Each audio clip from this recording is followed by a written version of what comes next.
2024 की चुनावी रणभूमि में खुद प्रधानमंत्री नरेंद्र मोदी उतर चुके हैं। पहली बार सियासी तर्कश से शब्द बाढ़ चलाए और विपक्षी गठबंधन इंडिया पर चुभने वाले प्रहार किए। बीजेपी संसदीय दल की बैठक में उन्होंने कहा कि इंडिया नाम लगा लेने से कुछ नहीं हो जाता। ईस्ट इंडिया कंपनी ने भी इंडिया लगाया था। इंडियन मुजाहिदीन के नाम में भी इंडिया है। पॉपुलर फ्रंट ऑफ इंडिया में भी इंडिया। मणिपुर की बात हम कर रहे हैं, प्राइम मिनिस्टर ईस्ट इंडिया की बात कर रहे हैं। इंडिया मीन्स ईस्ट इंडिया बोल रहे हैं। ऐसे में सुलगती हुई सियासत के बीच मोदी सरकार को लेकर क्या सोचते हैं मुसलमान, यही जानने TV9 भारतवर्ष संवाददाता रवि मिश्रा महाराष्ट्र के सांगली पहुंचे। नमस्कार, स्वागत है आपका। मैं हूं आपके साथ रवि मिश्रा और मोदी और भाईजान के अपने आज के इस अंक में हम मौजूद हैं सांगली में। इस वक्त हम खड़े हैं सांगली के राजवाड़ा चौक पे।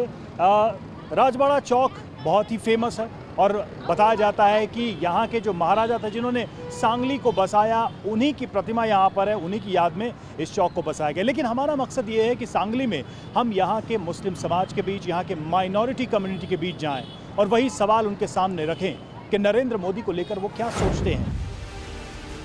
पश्चिम महाराष्ट्र में कृष्णा नदी के किनारे बसे सांगली की पहचान एशिया में हल्दी और अंगूर के सबसे बड़े बाजार के तौर पर दर्ज है। सवाल है 2024 में यहाँ के भाईजान किसकी राजनीतिक लड़ाई का स्वाद खट्टा करने वाले हैं और मोदी के बारे में मुस्लिमों के बीच कैसी चर्चा है। तो इस वक्त हम सांगली में मौजूद हैं और देखिए हमारे साथ माइनॉरिटी कम्युनिटी के कुछ लोग जुड़े हुए हैं। उनसे हम बातचीत करेंगे प्रधानमंत्री नरेंद्र मोदी, उनके व्यक्तित्व को लेकर, उनके कामकाज को लेकर कि आखिर वो कैसे 2014 से अब तक के उनके कामकाज को, उनकी नीतियों को और उनका जो नज़रिया रहा है विकास को लेकर, उसको वो देखते हैं, परखते हैं।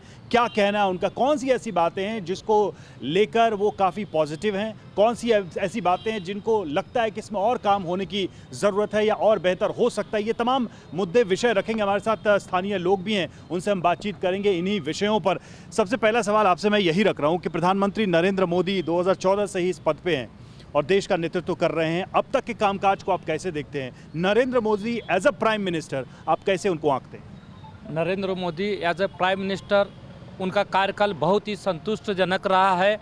इस देश को प्रगति पर ले जा रहे हैं। उनका कोई भी काम है एक जाति के लिए नहीं, वो यही चाह रहे हैं कि 140 कोटि जनता का विकास हो जाए, सबका साथ, सबका विकास और सबका विश्वास जीत कर नरेंद्र मोदी जी आगे बढ़ रहे हैं। हम उनके काम से पूरे संतुष्ट हैं। कुछ ऐसा बताइए जो आपको लगता हो कि ये काम हुआ है और इससे खासकर मुस्लिम तबके को बहुत लाभ हुआ है, ये नीति मुस्लिम तबके को बहुत फ़ायदा पहुंचाने वाली है, उनके भविष्य को ठीक करने वाली है। कुछ उदाहरण तो आप देंगे ना? जो भी उन्होंने योजनाएं लाई है, जो गृह योजना थी, तो किसी जाति के लिए नहीं लाई, सबके लिए लाई और उसके अंदर ज़्यादा से ज़्यादा जो उसका लाभ पहुंचा है वो मुस्लिम समाज को ही पहुंचा है। देश के राजनीति में मुस्लिम समाज को पिछले 2014 से पीछे के जो कार्यकाल में कांग्रेस ने एक मुस्लिम समाज को एक वोट बैंक की तरह इस्तेमाल किया। लोगों के घर के अंदर जाके उनको क्या कमियां हैं ये कभी देखने की कोशिश कांग्रेस ने नहीं की। प्रधानमंत्री आवास योजना के तहत करोड़ों मुसलमानों ने जिनके पास घर नहीं थे, वो योजना के अंतर्गत करोड़ों मुसलमानों को प्रधानमंत्री आवास योजना की तरफ से घर मिल गए हैं। आपका नाम क्या है? कयूम शेख। तो कयूम शेख, क्या कयूम शेख नाम देख के किसी योजना से आपको बाहर कर दिया जाता है? नहीं है। कोई लाभ आपको कहा था कि नहीं आप कयूम शेख हैं इसलिए नहीं मिलेगा? नहीं। कोरोना में वैक्सीन आपको नहीं मिलेगी?